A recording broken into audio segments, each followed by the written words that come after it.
Surgery లేకుండా miracles మీరు ఏమేమి చేస్తారు? కార్డియాలజీలో ఏంటంటే ఇది మోర్ సైన్స్ ఇన్వాల్వ్ కాబట్టి అది కార్డియాలజిస్టే చేస్తారు. ఇప్పుడు ఆర్టిఫిషియల్ ఇంటెలిజెన్స్ అయితేనేమి, చాట్ జీపీటీ, ఇవన్నిట్లో ఏంటంటే మిడిమిడి జ్ఞానంతో వాళ్ళు వెళ్ళి వాళ్ళ ఇన్ఫర్మేషన్ పెడితే మనం ఒకటి చెప్పామనుకోండి, కాదండి చాట్ జీపీటీలో వేస్తే ఇంకోటి చెప్పింది మీరేమంటారు ఇట్లా అంటారు. ఒక ప్రజెంటేషన్కి క్లాడ్లో వేస్తే క్లాడ్ స్లైడ్స్ చేసి ఇచ్చిన తర్వాత ఇతనికి అనుమానం వచ్చి do you think this is correct అంటే నో అని క్లాడే చెప్పింది. దీనిలో ఇంకొకటి చిన్నది చెప్తాను. The best of neurologist in Hyderabad could not diagnose the condition, Grok diagnose that and treatment start చేస్తారు. హార్ట్ అటాక్ 40-35 ఏళ్ళకి వచ్చింది. వాళ్ళ బాస్ ఎక్కువ పని చెప్పాడు, అందుకు వచ్చింది. పని చేయగానే పోతారా? పని ప్రాణం తీస్తుందా? హార్ట్ అటాక్ కారణాలు మారదు, ఎందుకంటే బయాలజీ మారదు, ప్రకృతి మారదు. పెరిగిన యంగ్ పాపులేషన్ స్ట్రెస్ అనేది హార్ట్ అటాక్స్ క్రియేట్ చేస్తుందా? రిలాక్స్డ్గా మిమ్మల్ని కూర్చోబెట్టి నెలకి 2 లక్షలు ఇస్తే ఉద్యోగం చెప్పని నేను కూడా చేసుకుంటాను. Question is how do you handle that stress? Covid vaccines వాటి వల్ల కూడా క్లాట్స్ వస్తాయా? వాటి వల్ల హార్ట్ అటాక్స్ ఎక్కువ రావడం నిజమేనా? చనిపోయిన తర్వాత వాళ్ళ హార్ట్ని పోస్ట్ మార్టం స్టడీ చేశారు. వ్యాక్సిన్ ఇచ్చిన వాళ్ళ హార్ట్స్లో ఏముంది అని చెప్పేసి.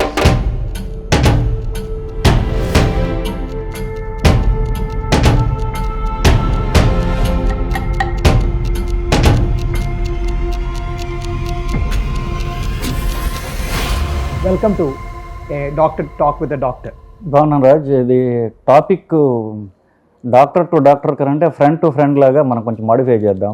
తప్పకుండా. డాక్టర్ అనబడే వైట్ కోట్ వెనకాల ఒక మనిషి ఉంటాడని పేషెంట్లు చాలా మంది they don't recognize that. They see doctor as business man or కొంచెం ఇంటిమిడేటింగ్ ఫిగర్ లాగా ఫీల్ అవుతారు. But there is human being behind that white coat. Practice మొదలు పెట్టక ముందు ఎక్కడెక్కడ ఏం చేశారు మీరు? సో నేను ఎంబీబీఎస్ ఉస్మానియాలో చేశాను, తర్వాత ఎండి రేడియాలజీ కూడా ఉస్మానియాలో చేశాను. సో ఎంబీబీఎస్ అయిపోయిన తర్వాత మంచి ర్యాంక్ వచ్చింది పీజీ ఎంట్రన్స్లో. వస్తే మా నాన్నగారు ఎవరికో ఫోన్ చేశారు, తెలిసిన డాక్టర్ గారికి చేసి ఏం స్పెషాలిటీ తీసుకోవాలంటే అప్పట్లో ఇంజనీరింగ్ కంప్యూటర్ సైన్స్ ఎట్లానో ఎంబీబీఎస్కి రేడియాలజీ అట్లా అని చెప్పారు. ఏంటి అంటే 95 జాబు, పెద్ద పని ఉండదు అన్నట్టు అలా చెప్పారనమాట. అయితే మా నాన్నగారు ఏది చేస్తే బాగుంటుంది కూడా నాకు తెలియదు. ఎంబీఎస్ చేసేసాను కానీ ఏ స్పెషాలిటీ చేయాలి కూడా నాకు తెలియదు. సో అలాగా నన్ను చెప్పడం జరిగింది, మంచి ర్యాంక్ రావడం జరిగింది. ఎండి చేస్తున్నప్పుడే I wanted to do cutting edge part of radiology. అంటే రేడియాలజీలో ఏది మ్యాక్సిమం ఎడ్జ్ ఉంటుంది, అందుకని ఇంటర్వెన్షన్ రేడియాలజీకి నేను మూవ్ అవడం స్టార్ట్ అయ్యాను. అప్పట్లో ఇంటర్వెన్షన్ రేడియాలజీ మా ఎండీలో పెద్దగా స్ట్రాంగ్గా ఉండేది కాదు. అందుకని ఎయిమ్స్కి మధ్యలో ఒక 6 months ఎయిమ్స్కి వెళ్ళి అక్కడ సబ్ ట్రైన్ అయ్యి తర్వాత వెనక్కి వచ్చి అక్కడ నుంచి మళ్ళీ ఫస్ట్ సింగపూర్, అక్కడ నుంచి ఇంగ్లాండ్ వెళ్ళి ఇంగ్లాండ్లో మళ్ళీ ఎఫ్ఆర్సీఆర్ చేసి అక్కడ నుంచి యూఎస్ వెళ్ళి యూఎస్లో ఫెలోషిప్ చేసి యూఎస్లో నేను 10 ఏళ్ళు జాబ్ చేశాను ఇంటర్వెన్షన్ రేడియాలజిస్ట్గా. సో ఈ సందర్భంలో ఏంటంటే మోస్ట్ డయాగ్నోస్టిక్ వర్క్ నేను చేయడం మానేశాను. ఓన్లీ ఇంటర్వెన్షనల్ వర్కే, అంటే వాస్కులర్ వర్క్, ఇంటర్వెన్షన్స్ ఇవి చేసుకుంటూ ఇండియా వచ్చేటప్పటికి 2013-12 ఒకసారి ఇండియా హాలిడేకి వచ్చినప్పుడు చూసా. అసలు ఇంటర్వెన్షన్ రేడియాలజీ అప్పుడు డెవలప్ అవ్వలేదు పెద్దగా. So it was a great opportunity. ఎలాగో ఇండియా వద్దాం అనుకున్నాం. 2015లో ఇంటర్వెన్షన్ రేడియాలజీకే సంబంధించిన ఏకైక ఫస్ట్ ప్రైవేట్ సెక్టర్ హాస్పిటల్ చేయడం జరిగింది. ఈ 10 ఏళ్ళు ఆఫ్ కోర్స్ జర్నీ అందరికీ తెలిసిందే కదా. సో మీరు చెప్పండి సార్, ఎలాగా, how did you become cardiologist and what I love about you అంటే మిమ్మల్ని చాలా నేను ఫాలో అయ్యాను. మీకు ఎప్పుడు పేషెంట్కి మోస్ట్ రెలవెంట్ పాయింట్సే మీరు డిస్కస్. మామూలుగా చాలామంది డాక్టర్స్ మాట్లాడినప్పుడు ఎలా చేస్తారంటే వాళ్ళు ఏదో సైంటిఫిక్ జార్గాన్ మాట్లాడుతూ ఉంటారు. మీరు ఆ ఎక్స్ట్రీమ్లీ కాంప్లెక్స్ మెడికల్ టర్మ్ని కూడా తీసుకొచ్చి మామూలు ప్రజలకు అర్థమైనట్టు చాలా బాగా చేస్తారు. So how did this transformation to see, ఎందుకంటే అది చాలా ఇంపార్టెంట్. 10 మందికి అర్థం కాని సంగీతం, 10 మందికి అర్థం కాని డాక్టర్ వేస్ట్ అండి. మీరు ఎలాగైతే పబ్లిక్లో చొచ్చుకెళ్ళి ఎలా చెప్పగలిగారు? I would like to know that. So general medicine నేను మణిపాల్లో చేశాను. ఆ తర్వాత ఇంకో సంవత్సరం యుద్ధాలు చేసి నిమ్స్లో కార్డియాలజీ చేశాను. 2 ఏళ్ళు ప్రాక్టీస్ చేసిన తర్వాత ఫ్రాన్స్లో 1 year ఇంటర్వెన్షనల్ కార్డియాలజీ ఫెలోషిప్ చేశాను. ఆ తర్వాత మీలో రకరకాల, అంటే ఎక్కడ ప్రాక్టీస్ చేయలేదు కానీ సబ్ స్కిల్స్ ఇన్ ఇంటర్వెన్షన్ నేర్చుకోవడానికి రకరకాల చోట జపాన్, ఇంగ్లాండ్ అట్లా ఫెలోషిప్లు అవి చేసుకుని సబ్ స్కిల్స్ ఆఫ్ ఇంటర్వెన్షన్ నేర్చుకోవడానికి ప్రయత్నం చేస్తాను. సో ఒక లెవెల్ తర్వాత కొంతమందికి ఎక్కువ పాపులర్, కొంతమంది కావట్లా. So what I thought was they are not able to translate వాళ్ళ మైండ్లో ఉన్న కాంప్లెక్స్ది ఇంగ్లీష్లో నేర్చుకుంటారు, ఇంగ్లీష్ చదువుతారు కాబట్టి వాళ్ళు సంవత్సరాల తరబడి. అది జనాలకు అర్థమైతే తెలుగులో చెప్పలేకపోవడం అనేది ఒక బ్లాక్ అవుతుంది అని నాకు అర్థమైంది. సో కొంచెం దాని మీద వర్క్ చేయడం అంటే ఏం లేదు. ఇప్పుడు మైండ్లో అనుకున్నది ఇంగ్లీష్లో వస్తుంది, చదివాం కాబట్టి ఇంగ్లీష్ పదాలు చదువుతాం కాబట్టి దాని తెలుగు ఎట్లా మార్చాలి అని కొంత ట్రై చేస్తాను అంతే, అంతకంటే. నెగిటివ్ సైడ్ ఏంటంటే ఇప్పుడు ఆర్టిఫిషియల్ ఇంటెలిజెన్స్ అయితేనేమి, చాట్ జీపీటీ, ఇవన్నిట్లో ఏంటంటే మిడిమిడి జ్ఞానంతో వాళ్ళు వెళ్ళి వాళ్ళ ఇన్ఫర్మేషన్ పెడితే ఏదో మెగ్నీషియం తక్కువ ఉంటే నీకు రోగం ఉంది, లేకపోతే పలానా ఎన్ఏడి తీసుకుని నిద్రపడుతుంది, ఇట్లాంటి హాఫ్ నాలెడ్జెస్ అన్నీ కూడాను చాలా పెంచుతున్నారు. సో ఈ బిహేవియరల్ చేంజ్ని మీరు ఎలా హ్యాండిల్ చేస్తారు? మనం ఎంతో బ్యాడ్ మూడ్లో ఉండొచ్చు, అంతకుముందు ఇక్కడితో పోటాడు ఉండొచ్చు, అంటే we have so many problem. But ఆ 15 seconds మాత్రము పేషెంట్కి ప్రతి మొక్క గుర్తుండిపోతుంది వాళ్ళకి. ఫర్ ఎగ్జాంపుల్ ఇట్లాగే మనం ఒకటి చెప్పామనుకోండి, కాదండి చాట్ జీపీటీలో వేస్తే ఇంకోటి చెప్పింది, మీరేమంటారు, ఇట్లా అంటారు. ఇరిటేషన్ డెఫినెట్గా వస్తుంది మనకి. నా పార్ట్నర్ హాస్పిటల్లో ఆయనకి ఏదో ప్రజెంటేషన్ ఉండింది, ఒక ప్రజెంటేషన్కి క్లాడ్లో వేస్తే క్లాడ్ స్లైడ్స్ చేసి ఇచ్చిన తర్వాత ఇతనికి అనుమానం వచ్చి do you think this is correct అంటే నో అని క్లాడే చెప్పింది. The best of A at this point can commit mistake, అది కూడా తప్పులు చేయగలదు అని దాన్నే అదే చెప్తుంది. ఇది నేను ఇరిటేటెడ్గా చెప్పొచ్చు, వాళ్ళకి మెల్లగా చెప్పొచ్చు. సో 2-3 సార్లు గాలి తీసుకుని మెల్లగా కొంత పొగరుగా చెప్తాను ఏంటంటే, ఆ ఏఐ కంటే ఇది ఇంకా 30 ఏళ్ళ ట్రైన్డ్ ఏఐ అండి, ఆర్టిఫిషియల్ కాకపోతే న్యాచురల్ ఇంటెలిజెన్స్. సో అని చెప్పడానికి ట్రై చేస్తాను, కానీ I try to be as calm as possible and tell them that even that can commit mistakes. It's a good servant but a bad master. మీరు చెప్పిన పని చిన్నవి ఇప్పుడు doctor said I have venous ischaemia అంటే what is ischaemia అంటే చెప్పింది servant can explain. It's a bad master అని చెప్పింది మీరు ఫాలో కాకూడదు. ఓకే, సో ఐ థింక్ అక్కడతోనే మన టెక్నాలజీ రోల్ ఇప్పటికీ కూడా, అండ్ ప్రాబబ్లీ ఇంకో 10-15 ఏళ్ళ వరకు కూడా అక్కడే అయిపోతుంది, because it does not replace. దీనిలో ఇంకొకటి చిన్నది చెప్తాను. మై మదర్ హ్యాడ్, ఆవిడ పడిపోయింది 2 ఏళ్ల క్రితం, పడిపోతే సర్జరీ చేయించి, she is doctor, she knows it. తర్వాత ఐ రియలైజ్ సర్జరీ తర్వాత కాళ్ళ ప్రాబ్లం ఉందని, సమ్ నర్వస్ ప్రాబ్లం ఉందని నేను, యూ వోంట్ బిలీవ్ ఇట్, ఆవిడని సంవత్సరంలో I took her to, I can't point out the best of neurologist in Hyderabad. కంటిన్యూస్గా ఆవిడ హాస్పిటల్లో ఎవ్రీ 2 weeks అడ్మిట్ అయిపోతుంది, ఎవరు డయాగ్నోస్ చేయలేకపోతున్నారు. అది basically neurology and metabolic problem లాగా ఉంది. నేను అది తీసుకెళ్ళి గ్రాక్లో వేస్తే Grok said this can be Parkinson variant అని చెప్పింది. When I went back to that neurologist, they said it can be possible. మీరు, నేనే చెప్పాను అప్పుడు, మరి ఎంఆర్ఐ స్పెషల్ ఎంఆర్ఐ ఉందండి, ఎంఆర్ఐ డాక్యుమెంట్ అక్కడ చేయమంటారంటే చేస్తే ఇట్ కెమ్ positive. So the best of neurologist in Hyderabad could not diagnose a condition, Grok diagnose that and treatment start చేస్తున్నారు, dramatic improvement 2 days. Correct, it will do miracles. కానీ మనం ఒక్కసారి cross check చేసుకుని take it with pinch of salt అనేది నాకు అర్థమైంది. నేను రెండు చెప్పాక 2 విధాలుగా చూసా. క్లాడ్ మిస్టేక్స్ చేయడం చూసా, ఏ న్యూరాలజిస్టు హెచ్ఓడీస్ వాళ్ళు డయాగ్నోస్ చేయండి, గ్రాక్ డయాగ్నోస్ చేయడం కూడా చూశాను, my own mother. So both are there and it is an evaluable field. కొన్ని ఏళ్లలో ఇంకా బెటర్ కావచ్చు. At this point of time బ్లైండ్గా దాని మీద నమ్మకలేము, టేక్ అ సెకండ్ ఒపీనియన్ అని మాత్రం పేషెంట్కి చెప్పొచ్చు. So I'm sure you will be 24/7 ఏదో ప్రొఫెషనో business, how to run the hospital, administrative things, ఇవన్నీ మెరుగ్గా చూసుకోవాల్సి వస్తుంది basically. How are you handling this? ఒకటి ఏంటంటే, ఫస్ట్ ఆఫ్ ఆల్ మీరు చెప్పిన పాయింట్ కరెక్టే. బిజినెస్లో బి కూడా ఎంబీబీఎస్ ఎండీలో నేర్పిరు మనకి. ఇన్ఫ్యాక్ట్ కొన్ని ప్రొఫెషన్స్లో మన మీద జోక్ ఉంటుంది, ఏజెంట్స్, ఇన్సూరెన్స్ ఏజెంట్లు వాళ్ళందరూ అవి డాక్టర్లు ఈజీగా ఇటు కన్విన్స్ చేసేయచ్చు అని చెప్పి ఆడాలనుకుంటారు మన గురించి. సో ఎందుకంటే మనకి అంత ఫైనాన్షియల్ లిటరసీ కానీ నాలెడ్జ్ కానీ ఉండదు కాబట్టి. So actually it involves lot of detraining. అంటే ఉన్నది మన, ఇప్పుడు ఫర్ ఎగ్జాంపుల్ ఒక సర్జరీ ఉందనుకోండి, లేకపోతే ఒక మెడిసిన్ ఉందనుకోండి, లేకపోతే almost all the time this only one way of doing it. ఇక్కడ నుంచి ఇక్కడికి వెళ్ళాలంటే ఇలా చేస్తే ఇలాగ అవుతుంది. This exact opposite in business. Okay result achieve చేయడానికి 4 పద్ధతులు ఉంటాయి. సో మన మైండ్ ఏంటి, ఆ రిజిడిటీ నుంచి తగ్గించి మనం కంట్రీస్కి ఇలాగ చేస్తే బెటర్, అలా చేస్తే బెటర్, చాలా లాటరల్ థింకింగ్ అలవాటు చేసుకోవాలి. It took me lot of time. ఒక 5-6 ఏళ్ళు పట్టింది అసలు బిజినెస్ వేరే వాడు ఎలా చేస్తున్నారు, పెద్ద హాస్పిటల్ ఎలా వర్క్ చేస్తున్నాయి నేర్చుకోవడానికి. ఒక బిజినెస్ కోర్స్ జాయిన్ అయ్యాను, స్టాన్ఫర్డ్ బిజినెస్ స్కూల్ కోర్స్కి వెళ్ళాను. సో అందువల్ల కొంచెం నేర్చుకోవడం జరిగింది. అఫ్ కోర్స్ దీని పరిణామంగా ఏంటంటే డెఫినెట్గా amount of time spent in the family తగ్గిపోతుంది. మా ఇంట్లో నేనేం చెప్పానంటే, thanks to them and they agreed, is that చూడండి, నేను హ్యాపీగా ఉంటేనే మిమ్మల్ని హ్యాపీగా ఉంచగలుగుతా. మీరు బిజీ ఎక్కువ ఉందని కంప్లైంట్ చేయకండి. బిజీ లేని రోజు మీరు ఖాళీగా వర్క్ కోసం తిరుగుతున్నప్పుడు ఉండే కష్టాలు ఈ బిజీ ఉన్న రోజు కన్నా చాలా ఎక్కువ ఉంటాయి. ఈ life is better than that life. So నేను కూడా అలా మర్చిపోలేదండి. నేను కూడా come from very very very very poor background. But what about you sir? Obviously you are also very busy. మీరు యాక్చువల్గా ఇంట్లోనే మీ హాస్పిటల్, ఒక క్లినిక్ ఉంటుంది. అంటే అదే there are good and bad about everything. So good thing is మధ్యలో వెళ్ళి పైకి కాఫీ తాగి రావడం ఎట్లాంటివి చేయొచ్చు. సో ఇంట్లో పైన కనిపించి మళ్ళీ కింద రావడం, కింద కనిపించి పైకి వెళ్ళడం ఇట్లాంటివి పాసిబుల్ అవుతాయి ఇంట్లో ఉంటే. సో వర్క్ స్ట్రెస్ అంటే మరి స్ట్రెస్ లేకుండా వర్క్ చేయడం ఉండదు కదా. Unless you stress the mind, you work, మీ ఎఫిషియన్సీ పెరగదు. So you will take some work back home. ఇది కాకుండా మేము యాజ్ ఎ ఫ్యామిలీ ఒక మెకానిజం డెవలప్ చేసాము. నా బర్త్డేకి, మా వైఫ్ బర్త్డేకి, మా మ్యారేజ్ డేకి, ఈ మూడిటికి మాత్రం we take few days off and go somewhere. Oh very good. So what I realized is I need 2 days completely off from work. 2 days అంటే అది కూడా ఇప్పుడు అమెరికా పోలేము, ఎందుకంటే America is too far. So 3-4 రోజులు అయిపోయేటట్టుగా ఉండాలి ట్రిప్. సో ఈ 3-4 రోజుల్లో కూడా 2 రోజులు కనుక if you are completely off work, it will recharge your batteries. So this is what we have developed over time.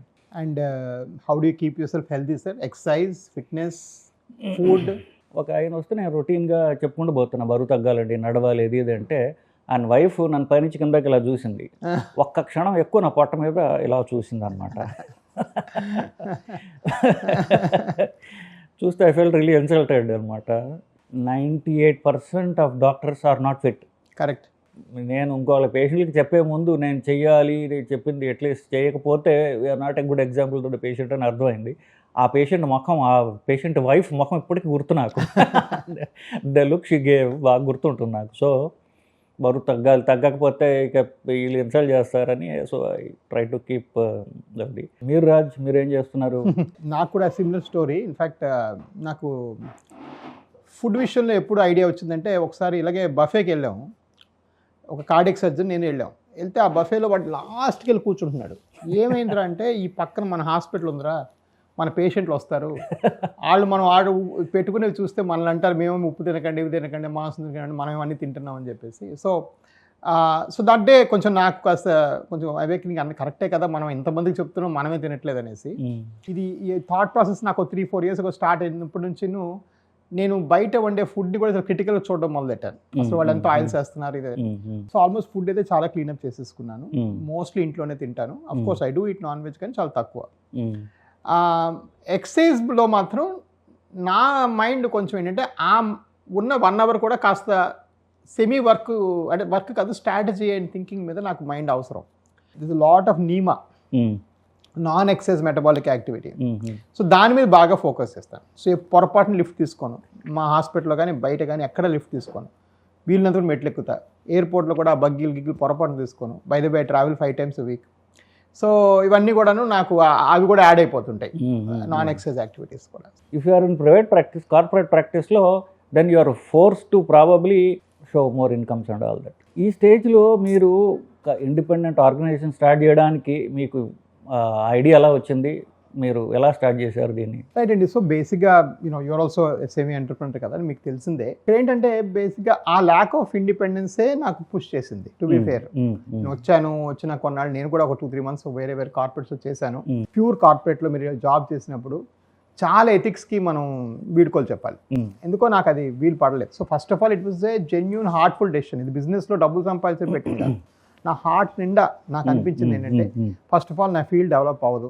Interventional radiology అనేది అప్పటికి నేసెంట్గా ఉండేది. ఇది ఎవరికైతే తెలియదు, వీళ్ళు డెవలప్ అవనెవరు. ఎందుకంటే వాళ్ళ ఎకనామిక్స్ వేరేగా ఉంటాయి. హాస్పిటల్ ఎకనామిక్స్లో మనం ఎంత అండి, పేషెంట్ ఒక కాఫీ 300 రూపాయలు అక్కడ, కొన్ని దగ్గర పిల్లో 5 రకాలు. సో అందులో మనమే మాత్రం. సో వాళ్ళు 1000 ways ఆఫ్, మన మొక్కలమే లివర్ కాదు, అది మూవ్ చేసే మిషన్ మనం కాదు, డాక్టర్లు కాదు. సో అదొక అనుభవం నాకు. రెండోది, విచిత్రంగా ఇవన్నీ ఎకనామిక్స్, బిజినెస్ ఇదంతా కష్టంగా అనిపించినా, మీ అనాటమీ ఎగ్జామ్లో పావంతు కష్టం కాదు సార్ ఇది. నిజంగా చెప్పాలంటే మనం వెళ్ళి ఇప్పుడు సబ్జెక్ట్ ఓపెన్ చేసి చదివితే, understanding the balance sheet, for example complex balance sheet is 10 times easier than anatomy text book. ఇక్కడ నాకు షాక్స్ చాలా తగిలినాయి, వచ్చిన 3-4 ఏళ్ళు చాలా తగిలినాయి. బట్ ఆ 4 ఏళ్ళు అవన్నీ ఇలా ఉంటుంది అనమాట, దీనికి ఇలా అడ్జస్ట్ అవ్వాలి, అలా అడ్జస్ట్ అవ్వాలి అనుకుంటూ మారుకుంటూ వచ్చాం. So it's been a good journey. But ఇక్కడ నెక్స్ట్ జనరేషన్ ఆఫ్ డాక్టర్స్కి ఒక లెసన్ కూడా ఉంది. అంటే నేను చెప్పొచ్చేది ఏంటంటే, సమ్హౌ మీ డెస్టినీని మీరు కంట్రోల్ చేసుకోవాలి. ఆ డెస్టినీ మీరు కంట్రోల్ చేసుకోవడానికి మీకు direct patient connect like you it's very important. అంటే మీ పేషెంట్ మిమ్మల్ని నమ్ముకుంటూ మీరు ఏ ఊరు అవతల వెళ్ళినా మీ వెనక రావాలి. అది మీరు క్రియేట్ చేయడానికి మీరు ఒక మంచి డాక్టర్ అయి ఉండాలి, ఎథికల్ రూల్స్ ఫాలో అయి ఉండాలి, వాళ్ళతో కమ్యూనికేట్ చేయాలి, వాళ్ళకి అర్థమైనట్టు చెప్పాలి విడమర్చి. రెండోది, ఒకసారి మీ పేషెంట్ మీ కంట్రోల్ ఉండి మీరు సరే మరేంజ్ ట్రీట్మెంట్ చేసి మీ ఎథికల్ స్టాండ్స్ మీరు నిలబెడితే ఆటోమేటిక్గా మీ వెనక హాస్పిటల్లో నాలాంటిది మీరు ఏర్పరచుకోవచ్చు. లేదా పెద్ద కార్పొరేటర్ కూడా మీ మాట విని మీ వెనకే వస్తాడు. ఎందుకంటే finally you are the guy liver అనమాట. ఆ లివర్ ఎక్కడుంది అనేది కూడా అవసరం. సో రాజ్, మీరు మాట్లాడుతూ ఒక చెప్పిన పాయింట్ ఫ్రెష్ ఆస్పైరింగ్ డాక్టర్స్కి అది చాలా ఇంపార్టెంట్. అది మా అబ్బాయికి నేను ప్రతిరోజు చెప్తా. ఏంటంటే స్కిల్ ఈజ్ డెఫినెట్లీ నీడెడ్ కాదన్నాం, బట్ కమ్యూనికేషన్ అనేది చాలా చాలా ఇంపార్టెంట్ అనేది ఇండియాలో ఎస్పెషల్లీ డాక్టర్లకి చివరి డిఎం పాస్ అయ్యే రోజు దాకా చెప్పరు. సో డాక్టర్లకి మంచి కమ్యూనికేషన్ ఉండాలని తెలియదు, ప్రతివాడికి ప్రాక్టీస్ కావాలి, కానీ ఎట్లా బిల్డప్ చేసుకోవాలో ఎవడికి తెలియదు. వాడి మాట సరిగ్గా లేదని వాడికి తెలియదు, ఆ మాట పాయింట్ చేస్తే కోపం వస్తుంది. పేషెంట్లు డాక్టర్కి వచ్చేటప్పుడు బయట చెప్పులు వదిలి వస్తాడు. అంతే. ఎంత గౌరవం ఇస్తున్నాడు మనకి వాడు. డబ్బులు పే చేస్తున్నాడు, ఫ్రీగా మనం చూడట్లేదు గవర్నమెంట్ లాగా. డబ్బులు ఇచ్చి అంత గౌరవంగా నీ కూర్చున్నప్పుడు నువ్వు వాడిని ఎంత గౌరవంగా మాట్లాడాలి. ప్లస్ పాపం వాడు చాలా శారీరక కష్టాలతో వచ్చాడు వాడు. సో నువ్వు ఎంత దిగి వాళ్ళతో మాట్లాడాలి. డాక్టర్లు 30 సెకండ్లు మాట్లాడతారు, ఆ 30 సెకండ్లు ఎంత యారగెంట్గా డిస్మిసివ్గా ఇదే మందులు తీసుకో అంటాడు. మోస్ట్లీ నేను చూసే సగం మంది పేషెంట్లు ఏంటంటే బయట ప్రిస్క్రిప్షన్లు రాయింగ్ చేసుకుని నా దగ్గరికి వస్తారు మళ్ళీ. అది కాదమ్మా మీరు చూసారు డాక్టర్ కలిసారంటే డాక్టరు ఎలా మందులు వాడాలో చెప్పలేదండి, మేము మాట్లాడటానికి వచ్చాము అని చెప్తారు. మళ్ళీ కన్సల్టేషన్ రెండో కలిసి పే చేసుకొస్తారు. ఎందుకు? ముందు డాక్టర్ సరే అది మాట్లాడేయండి, నాకు అర్థం కాలేదు, ఇంగ్లీష్ పదాలు వాడండి, నాకు అసలు ఏమీ అర్థం కాలేదండి అని. So communication to the doctors is extremely important అనేది డాక్టర్లు రిలైజ్ చేయట్లేదు. మీరు పాపులర్ డాక్టర్స్ చూడండి, they are good communicators. Absolutely. Coming back to the point, మీరు what are your non professional hobbies that you enjoy? సినిమాలు బాగా చూస్తానండి, చాలా ఓపికగా అని సినిమాలు చూస్తుంటాను. ఐ రీడ్ ఎ లాట్ అండి. సో నాకు ఫ్లైట్లు ఉంటాయి, వారానికి 4 నుంచి 5 ఫ్లైట్లు ఉంటాయి. ఈ 4 ఫ్లైట్లో కూడా ఒక పుస్తకం పట్టుకొని కొట్టేస్తాను ఇటు నుంచి అటు. సో ఆల్మోస్ట్ మంత్కి 4 books I read about self help కానీ నావెల్స్ కానీ ఇవన్నీ.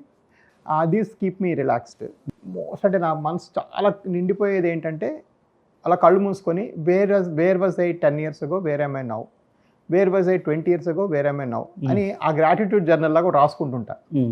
అప్పుడు ఇలా అనుకున్నాను, అప్పుడు ఇది ఒక పెద్ద ప్రాబ్లం అనుకున్నానే అని. అది చూసినప్పుడు నవ్వుకొని నాకు చాలా హ్యాపీ అవుతుంది, డోపమైన్ నిండిపోద్ది అనమాట. వెరీ గుడ్, అంత సెరోటోనిన్ ఫుల్గా ఉంటుంది. So I think this keeps me grounded to understand where I am, what is wanted. 7-8 ఏళ్ళ క్రితం రాశాను అనమాట, if I'm not touching 100 cases per month, it is just a clinic. అంటే ఆ బిజినెస్ స్కూల్ MBA జాయిన్ అయ్యాను. So మరి ఇంత చిన్న బిజినెస్కి ఏముంది అన్నాడు వాళ్ళు. అంటే 100 cases టచ్ అవ్వకపోతే మరి బిజినెస్ కాదు క్లినిక్ అనుకున్నాను. లాస్ట్ మంత్ 500 ఆపరేషన్ క్లోజ్ చేస్తాను. సో అప్పుడు అంటే అది ఒక పెద్ద సమస్య, దానికి ఒక పెద్ద 4-page నోట్, ఎందుకు రావట్లేదు, వాట్ ఈస్ హ్యాపెనింగ్, నేను అవైలబిలిటీ ప్రాబ్లమ్, మార్కెటింగ్ ఇవి. సో అవన్నీ ఏంటంటే సో దిస్ కీప్స్ మీ, అవి ఎంజాయ్ చేస్తాను ఫ్రీ టైంలో. And for me the greatest relaxer is, నేను రాసుకున్న పర్పస్ ఆఫ్ లైఫ్ ఏంటి, ఆ ప్రయాణంలో ఏదైనా మైల్ రాయిల్ దాటుతున్నామా, అటు వెళ్ళిపోతున్నామా, రైట్. ఆ పర్పస్ ఆఫ్ లైఫ్ జర్నల్ నాకు చాలా ఇష్టం.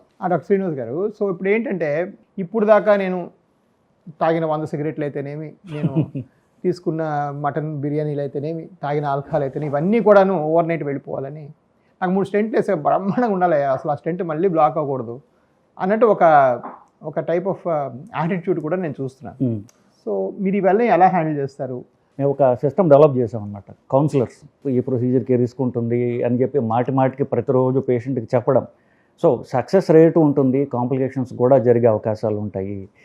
ఇప్పుడు మీరు కొరోనరీస్లో చూసినట్లయితే ముందు షుగర్ ఉంటుంది, షుగర్ పైన కొలెస్ట్రాల్ ఉంటుంది, కొలెస్ట్రాల్ పైన బ్లాక్స్ వస్తాయి, బ్లాక్స్ పైన హార్ట్ అటాక్ వస్తుంది, హార్ట్ అటాక్ పైన స్టెంట్ ఉంటుంది. అంటే these are serial steps. So నేను స్టెంట్ వేసినట్లయితే దాని కింద కొలెస్ట్రాల్ ఉంటుంది, కొలెస్ట్రాల్ కింద షుగర్ కింద నీ బ్యాడ్ లైఫ్ స్టైల్. ఇన్ని స్టెప్స్ నువ్వు క్లియర్ చేసుకోకపోతే ఆ స్టెంట్ మళ్ళీ బ్లాక్ అవుతుంది. సో ఇది నేను ఓపీలో ప్రతి వాళ్ళకి చెప్పడం, అలాగే ప్రొసీజర్ ముందు ప్రొసీజర్ తర్వాత ప్రతిరోజు ఇలా కౌన్సిల్ చేయడానికి మేము కొంతమందిని ట్రైన్ చేసి పెట్టుకున్నాం. సో ప్రతిరోజు patient has to be drill that ఈ ఫైనల్గా మనం చేసే స్టెంట్ ప్రొసీజర్ ఏదైతే ఉందో ఒక బ్యాడ్ మెటబాలిజంకి ఇది ఒక పర్యవసానం. స్టెంట్లో బ్లాక్ తీసినంత మాత్రాన ఏ లైఫ్ స్టైల్ అయితే ఈ కొలెస్ట్రాల్ క్రియేట్ చేసిందో, ఏ లైఫ్ స్టైల్ అయితే ఈ షుగర్ని క్రియేట్ చేసిందో అది మారనంత వరకు ఈ రిస్క్ మళ్ళీ మళ్ళీ వచ్చే అవకాశం ఉంటుంది. ఇవన్నీ చెప్తాం. చెప్పిన తర్వాత కూడా వాళ్ళ సగం అర్థం కాదు. మన మందులు రాస్తాం, ఆ మందులు ఎక్స్ప్లెయిన్ చేస్తారు, మళ్ళీ అర్థం కాదు. So on the last day before discharge ఒక్కసారి నేను మళ్ళీ మాట్లాడతాను వాళ్ళతో, ఈ మందులు ఎట్లా వేసుకోవాలి అంటే. అదేంటో ప్రతి ఒక్కడు ఒకటే మాట, చివరికి ఏం తినమంటారు డాక్టర్ గారు అంటాడు చివరికి వెళ్ళే ముందు. మనం ఎన్ని ఆపరేషన్లు చేసినా మనుషుల ఇష్టాలు వాళ్ళ లైఫ్ స్టైల్ మాత్రం 90% మారదు అనేటటువంటి సత్యాన్ని గ్రహించానండి. మీరు ఎన్నైనా చెప్పండి, వాడు తింటాడు, డాక్టర్ మారుతాడు కానీ తిండి మారదు. సపోజ్ ఒక బ్యాడ్ డే తర్వాత ఇంటికి వస్తే మీ relaxation what you do like just course ఇప్పుడు మనం కూడా as doctors you evolve over time, your technique evolves over time, you become more efficient with time. మనము అంత ఎక్స్పీరియన్స్ లేనప్పుడు మన టెక్నిక్ అంత ఎవాల్వ్డ్ కాని రోజుల్లో కొన్ని ప్రొసీజర్స్ అవుతాయి. మనకి చేతనైనంత దాంట్లో you try to do your best for every one, but you evolve over time. అది పేషెంట్లు కూడా అర్థం కాదు. Experience is important, skill important, updating also is important. ఇవన్నీ కూడా డాక్టర్లకు అంతా చేయాల్సింది. So I had some bad experiences, దానిలో అనుమానం లేదు. బట్ యాక్టివ్ స్పిరిచువల్ ఇంట్రెస్ట్ అనమాట. సో వీ హ్యావ్ మంత్కి కనీసం 3 జూమ్ కాల్స్ మీటింగ్స్ ఉంటాయి. సో దాన్ని ఫాలోఅప్ చేయడం ఒకటి. రెండోది, నాకు ఇళయరాజా పాటలు విన్నంత ఇంకా ఏది nothing can clear my mind. And I wanted always ask this to an eminent cardiologist. ఏంటంటే కోవిడ్ వ్యాక్సిన్స్ వాటి వల్ల కూడా క్లాట్స్ వస్తాయా, వాటి వల్ల హార్ట్ అటాక్స్ ఎక్కువ రావడం నిజమేనా? అఫ్ కోర్స్ నేనేమంటానంటే, more lifes are saved with the vaccine than without vaccine, any vaccine, right? So అందులో డౌట్ లేదు నా మైండ్లో. బట్ ఒకసారి మీరు యాజ్ అ కార్డియాలజిస్ట్ మీ అనుభవం ఏంటి, మీరు ఏమనుకుంటున్నారు? ఇస్ ఇట్ ఎంతైనా ట్రూత్ ఉందా దానిలో? కోవిడ్ టైంలో ఆఫ్ కోర్స్ కోవిడ్ జబ్బు వల్ల వెయిన్స్లోనూ క్లాట్స్ వచ్చాయి, ఆర్టరీస్లోనూ క్లాట్స్ వచ్చాయి. సో రెండు నేను చూసాను. పల్మరీ అలా ఊపిరితిత్తుల్లో రక్తం గడ్డగట్టి ప్రాణాలు పోయిన వాళ్ళని చూసాము. అట్లాగే రక్తం ఆర్టరీస్లో బ్లడ్ క్లాట్స్ వచ్చి హార్ట్ అటాక్లు వచ్చిన వాళ్ళని కూడా చూసాం. రెండు రకాలు చూశాను. సో రెండో పాండమిక్లో వచ్చిన వైరస్తో మాత్రమే నేను చూశానండి. దానికి ముందు కానీ దాని తర్వాత కానీ ఆ వైరస్ వల్ల ఈ క్లాట్స్ రావడం నేను చూడలేదు. సో యాజ్ ఎ ప్రొఫెషనల్, టర్కీలో ఒక చనిపోయిన తర్వాత వాళ్ళ హార్ట్ని తీసి స్టడీ చేశారు, పోస్ట్ మార్టం స్టడీ చేశారు. వ్యాక్సిన్ ఇచ్చిన వాళ్ళ నెల రోజుల లోపల కానీ చనిపోయిన తర్వాత వాళ్ళ హార్ట్స్లో ఏముంది అని చెప్పేసి they did not find evidence that vaccine వల్ల చనిపోతున్నారు, వ్యాక్సిన్ వల్ల మయోకార్డైటిస్ అంటే వ్యాక్సిన్ వల్ల హార్ట్ ఎఫెక్ట్ అయిపోయింది, హార్ట్ రక్తంలో బ్లాక్స్ వచ్చాయని కానీ ప్రూవ్ కాలేదు. డైరెక్ట్గా వ్యాక్సిన్ వల్ల మనుషులు చనిపోతున్నారు అనేటటువంటిది ఇది ఒక థియరీయే. 2021లో మీకు వ్యాక్సిన్ ఇచ్చారు, అది 2026లో చంపుతుందా ఎవరినన్నా? పోనీ అది 6 ఏళ్ళు పనిచేస్తుంది అనుకుందాము. దాన్ని 3 సార్లు వేసుకోండి ఎందుకు చెప్పాడు? 2 వ్యాక్సిన్లు వేసుకోండి, ఒక బూస్టర్ పెట్టుకోండి అని చెప్పాడు కదా. అంటే ఏంటి, ఒక వ్యాక్సిన్ మీకు 6 నెలల కంటే పనిచేయదు అని వాడే చెప్తున్నాడు అక్కడ.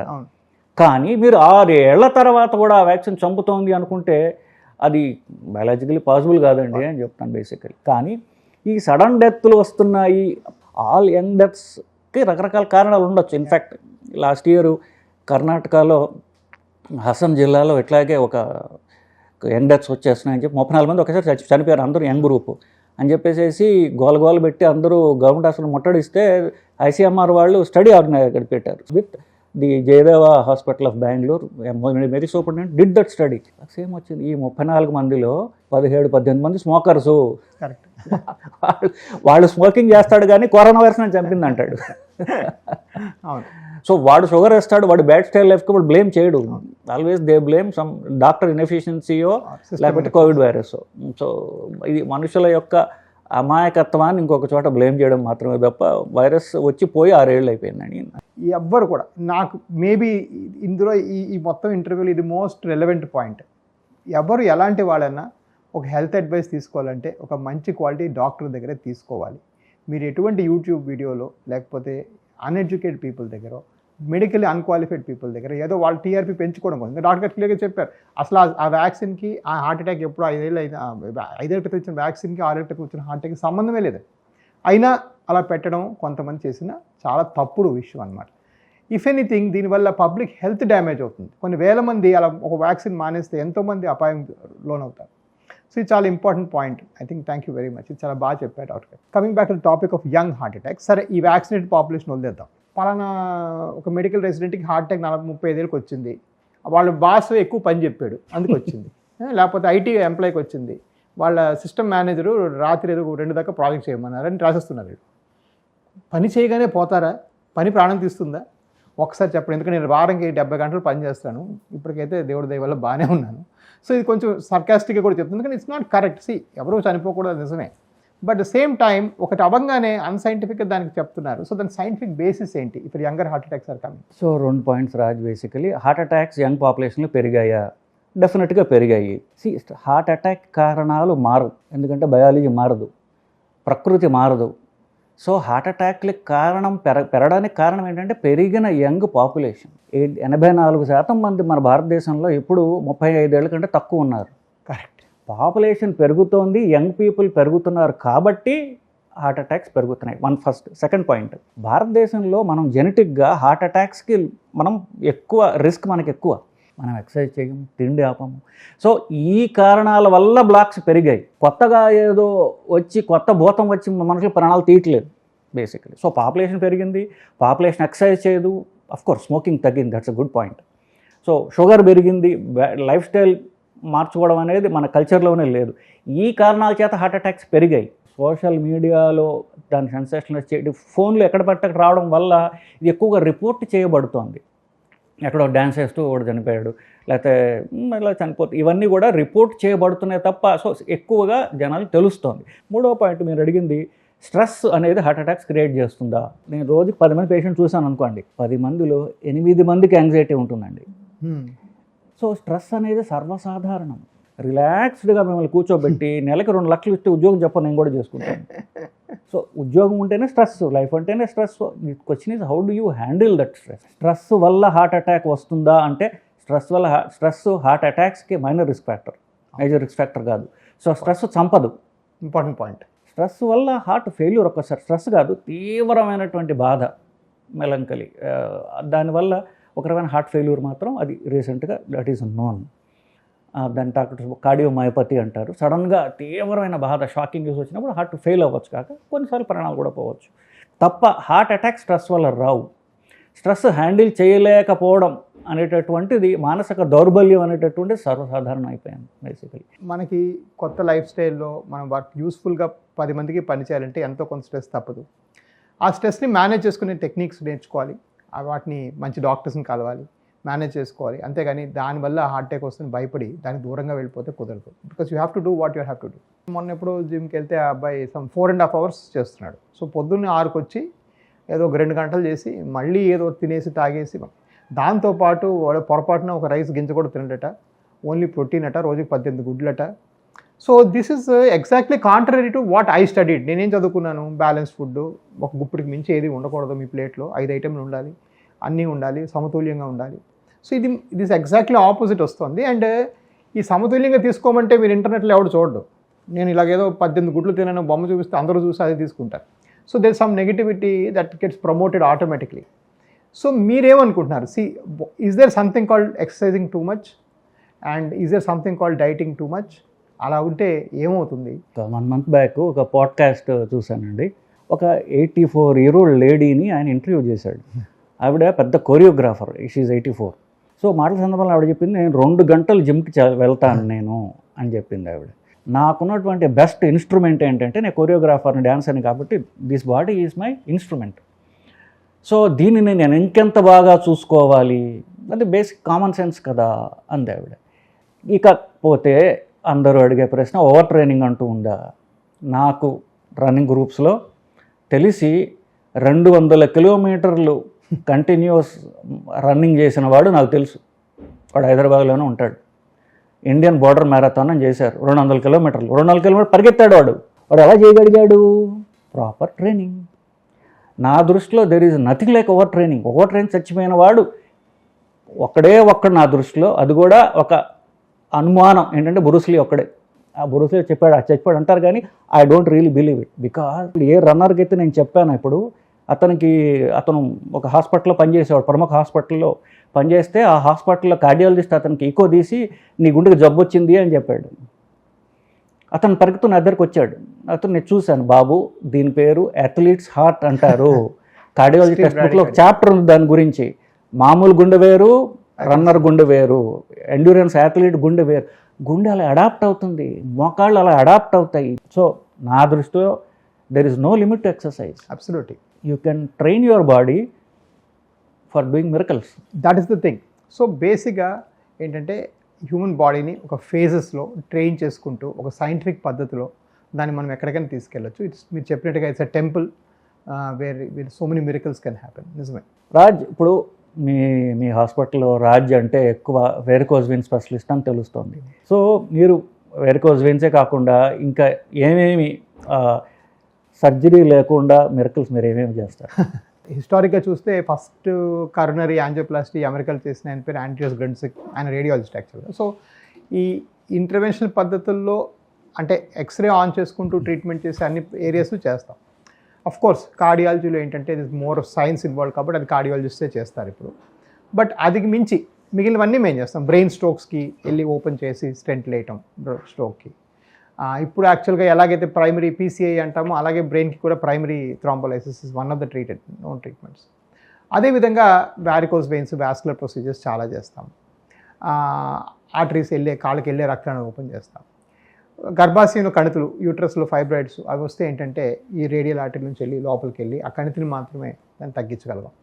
అదేవిధంగా మేల్ ఈక్వివాలెంట్ ఆఫ్ దట్ ఏంటంటే బినైన్ ప్రాస్టేటిక్ హైపర్ట్రోఫీ, అంటే ప్రాస్టేట్ గ్రంథి కానీ పెద్దగా అయితే దానికి వెళ్ళి రక్తనాళం కూడా క్లోజ్ చేస్తే అది కూడా తగ్గిపోతుంది. అదేవిధంగా ఇప్పుడు లివర్లో ట్యూమర్స్, లివర్కి ఏంటంటే లివర్లో వచ్చే క్యాన్సర్కి 80% మామూలుగా 20% హెపాటిక్ ఆర్టరీ ఇస్తుంది. వేరే క్యాన్సర్కి 90% హెపాటిక్ ఆర్టరీ ద్వారా వస్తుంది. సో దాన్ని మళ్ళీ సాక్రిఫైస్ చేసి ఆ బ్రాంచ్లు క్లోజ్ చేస్తే లివర్ ఏమి కాకుండా ఆ ట్యూమర్ మాత్రమే పోతుంది. సో లివర్ క్యాన్సర్కి ఆల్మోస్ట్ ఇది ప్రొసీజర్ ఆఫ్ చాయిస్ అయిపోయింది ఇప్పుడు. సో హెచ్సిసికి బాగా చేస్తున్నాం అవి. ఇప్పుడు లేటెస్ట్గా మనం బాగా చేస్తున్న 2 కొత్త బ్యూటిఫుల్ ప్రొసీజర్స్ ఏంటంటే జెనికులర్ ఎంబలైజేషన్ ఉంది. ఏముంటుందంటే ఆస్టియోఆర్థరైటిస్ అంటే కాళ్ళలో మోకాలు నొప్పులు బాగా వస్తే అక్కడ inflammation is the main reason. So ఆ జెనికులర్ ఆర్టరీస్ ఆ సబ్ వెసల్స్లోకి వెళ్ళి యాంటీ ఇన్ఫ్లమేటరీ మెడిసిన్స్ ఇస్తే కొంచెం బాగా నొప్పులు బాగా తగ్గుతాయి. ఒక 5-6 years దాకా ఇన్ఫ్లమేటరీ ప్రాసెస్ స్లో అవుతుంది. And last but not the least ఏంటంటే థైరాయిడ్లో బినైన్ నాడ్యూల్స్ వస్తే ఒక నీడిల్ పెట్టి వాటిని కూడా ఎబ్లేట్ చేసేస్తాం. సో బినైన్ థైరాయిడ్ నాడ్యూల్స్కి ఇప్పుడు హెమిథైరెక్టమీ ఎక్కడ చేయట్లేదు ఫారెన్లో, చాలా తగ్గిపోయినాయి. సో మేమే వెళ్ళి ఎబ్లేట్ చేస్తే అవి ఎంతో తగ్గిపోతాయి. సో ఈ బాగా ప్రొసీజర్స్ ఉన్నాయి. ఇట్స్ వెరీ అంటే యూఎస్లో international procedure growing 30% year on year. వేరే కంట్రీస్ అన్నింటిలో కూడా, ఇండియాలో కూడా బాగా ఇప్పుడు బాగా ప్రఖ్యాతి వచ్చింది. So we doing lot of fun procedure. So ఒక్కసారి క్లారిఫై చేస్తున్నానండి, మీరు చెప్పినవి జనాలకి తెలియనివి. పక్షవాతం వస్తే మనం ఇమ్మీడియట్గా ప్రొసీజర్ చేసినట్లయితే పక్షవాతం పూర్తిగా రివర్స్ అవుతుంది. కరెక్ట్. అన్ని థైరాయిడ్ గడ్డలకి ఆపరేషన్ చేయవసరం లేదు. కరెక్ట్. నెక్స్ట్ మూడోది, అన్ని గర్భాశయం గడ్డలకి హిస్టరెక్టమీ చేయాల్సిన అవసరం లేదు. ప్రాస్టేట్ గ్రంథులకి మగవాళ్ళు సంవత్సరాల తరబడి మందులు వేసుకుంటూ ఉంటారు. ఆ మందుల వల్ల తగ్గదు. ఆపరేషన్ చేయించుకుంటే వాళ్ళకి లైంగిక శక్తి తగ్గిపోవడం ఇట్లాంటివి జరుగుతూ ఉంటుంది. సో వీటన్నిటికీ సొల్యూషన్ మీరు ఇవ్వగలరు. ఆపరేషన్ లేకుండా మోకాళ్ళు అరిగిపోయి నొప్పులు ఉన్న వాళ్ళకి దానిలో ఇంజెక్షన్ ఇవ్వడం ద్వారా ఆపరేషన్ అవసరం లేకుండా చాలా కాలం పోస్ట్పోన్ చేస్తారు. ఇవన్నీ కూడా జనాలకి తెలియనటువంటి కొత్త పద్ధతులు, బేసికలీ ఆపరేషన్ అవాయిడ్ చేసుకునే పద్ధతులు. బేసికలీ పబ్లిక్కి కొన్ని మెసేజెస్ ఏవైతే వెళ్తున్నాయో అందులో ఇద్దరం ఏకీభవిస్తున్నాం. కొన్ని సోషల్ మీడియా నమ్మకూడదని, లేకపోతే సోషల్ మీడియా అప్రమత్తంగా ఉండాలని. మంచి డాక్టర్స్ దగ్గరే మనం అడ్వైస్ ఎప్పుడు తీసుకోవాలి. ఆ డాక్టర్ మీకు 30 seconds ఇచ్చినా వాళ్ళ అడ్వైస్ కరెక్ట్ అయ్యే అవకాశం చాలా ఎక్కువ compare to trusting some social media అనేది బ్రహ్మాండంగా చెప్పారు sir. Thank you so much and thanks so much. Social media educate కూడా చేస్తుంది. సోషల్ మీడియాలోనే తప్పులు కూడా ఉంటాయి. సో విజ్ఞతతో వ్యవహరించండి అనేది ప్రజలకి నా విన్నపం. నమస్కారం. Thank you so much.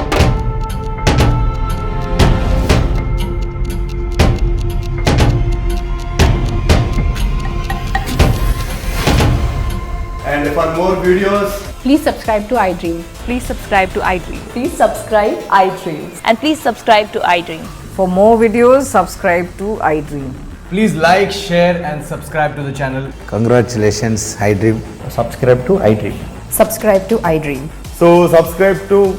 iDream Media. I డ్రీమ్కి ఐ డ్రీమ్ టీమ్ అందరికీ huge congratulations. Please subscribe iDream Media. Please subscribe to iDream. Subscribe iDream. Please subscribe to iDream. iDream అంటే నా కళల ఛానల్ను సబ్స్క్రైబ్ చేసుకున్న నోరు తిరుగుతలేదు, మీరైతే గంట గుర్తు కొట్టండి. For more such videos, please subscribe to iDream. Subscribe to iDream. Please subscribe to iDream. Please subscribe iDream Media. Please do subscribe to iDream. Please subscribe to iDream Media. For best entertainment and information, please subscribe iDream. And don't forget to subscribe to iDream.